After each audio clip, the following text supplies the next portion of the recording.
The New Chess Player is a publication that was very similar to the informant. In this case, issue number 5, that I just found used, but in very good conditions, for like $7, was published in 1979. Keep in mind that the games of this issue are probably from 1978. Why? Because in that time they were not fast as today with ChessBase to publish everything. They took quite a long time to collect the material. Now, the booklet begins with a section which is about the openings. Because again, in that time there was no way to know about the openings, and so they had to make for each opening a section and tell you what were the last novelties and what happened. Then, of course, the book has more than 350 games, always commented in informant style. Now, there is the beginning section with all the name of grandmasters or title players with relative rating, because again, in that time there was no internet, 1979, and so they didn't have a way to know. And the most important part is, in my opinion, here, combinations and novelties. So if you are interested in an opening novelty, you go to that game. If you go to these games above, there are the combinations. And here I would like to show you a game between Gingichasvili and Torre. I didn't see the game, but I saw the number of moves. 21, I think, however, less than 25. And so I'm interested in it because generally this kind of short games teach you a lot, because this kind of mistakes can happen also at club level. So Gingichasvili, this is game 173. Gingichasvili was white, Torre is black. It was played in Buenos Aires in 1978. So imagine how much this chess player were traveling. Gingichasvili, I think it's the former Soviet Union, I don't know if it's Georgia, probably, and so travel up to Argentina, right? And Torre comes from the Philippines. Gingichasvili opened with knight f3. Torre plays c5. Now, knight f3, c5, Torre is asking, do you want to play the Sicilian? But Gingichasvili plays c4, which means he wants to play a English, like a symmetrical English. Torre plays g6. Now g6 is again a way to tell white, hey, do you want to play the Sicilian? Why? Because if white plays this, this becomes a Sicilian Maroczy bind. But white plays d4. So he doesn't want to play the Sicilian. Maybe he wants to play the Benoni, maybe he wants to play the King's Indian, I don't know, okay? Bishop g7, attacking d4, e4, and now there is knight c6. Very interesting move, right? d5, knight takes d4, sorry, knight d4, knight takes d4, c takes d4, knight a3, and queen b6. So is supporting the pawn on d4. Why? Because knight a3 makes me think that he wants to play knight c2. Okay, I'm not sure, but it makes sense, right?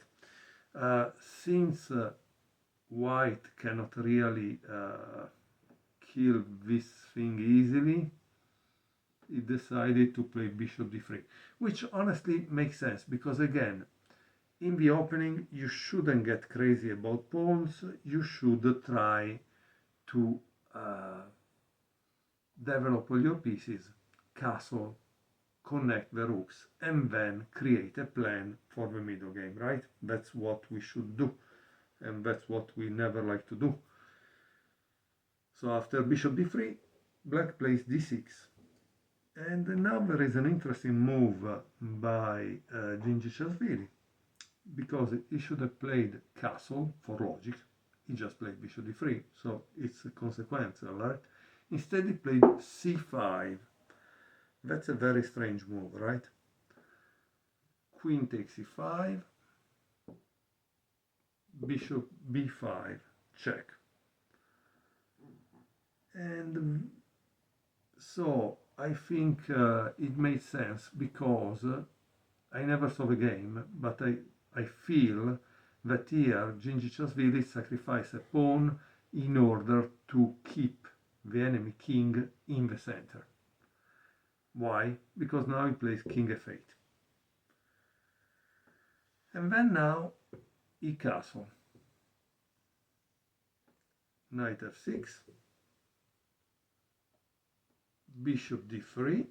Now what he wanted to achieve was to make the black king move, but that it doesn't make any sense to keep it there, right? And so he goes here. Why he goes here? Because I believe he wants to attack on this side. So imagine how deep is Gingis-Chasvili vision. Knight g4,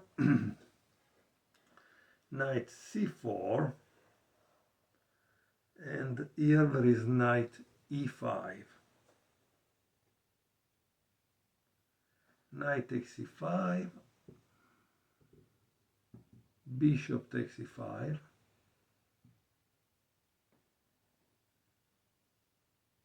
and here another beautiful move, bishop h6. So why it's a beautiful move? Because as you can see, it's developing a piece and trying to exploit the weaknesses here.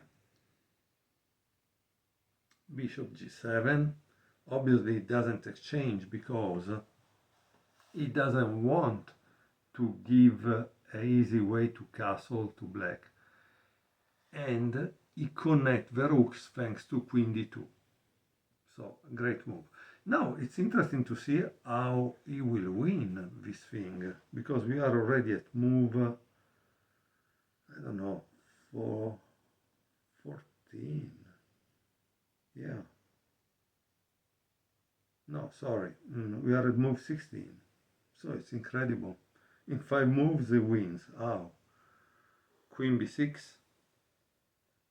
And now white plays a4. The idea is to play a5, right? And then rook fc1. Okay.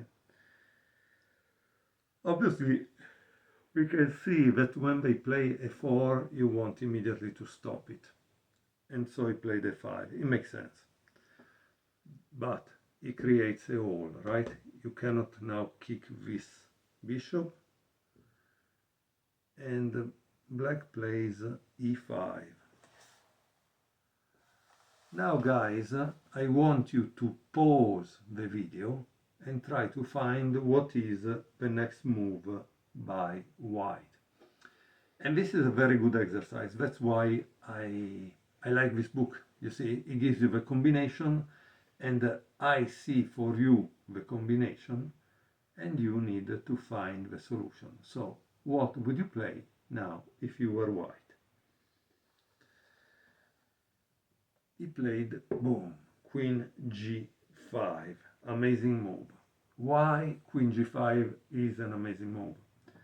Not because of queen d8, because it's kept. Queen d8 could be a checkmate, right? But because there is a queen f6. And queen f6 is amazing because He cannot take because it's pin, and if he takes here, it takes the rook, right? So how does black solve the problem? He played king g8.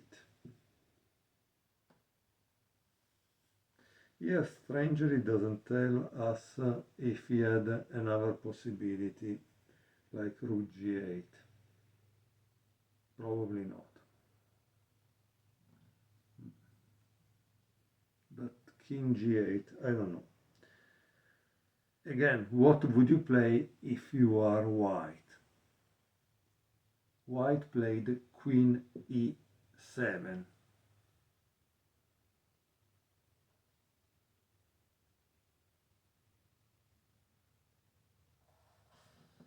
And this is a move that you must think, right? Because why queen e7 is so good? Because if black plays bishop take h6, white plays bishop e8. And once you have bishop e8, next one could be queen takes f7, checkmate. Okay? So what does he do? He plays bishop d7, and after bishop takes g7, black resign, and we are at move 21. Why he resigned? Because obviously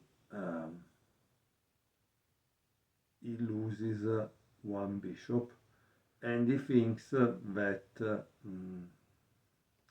Gingichasvili will be able to convert. Okay, but let's say, for example, that instead of bishop here he played, I don't know, bishop, or after this, maybe let's say after this he plays this, I don't know, right?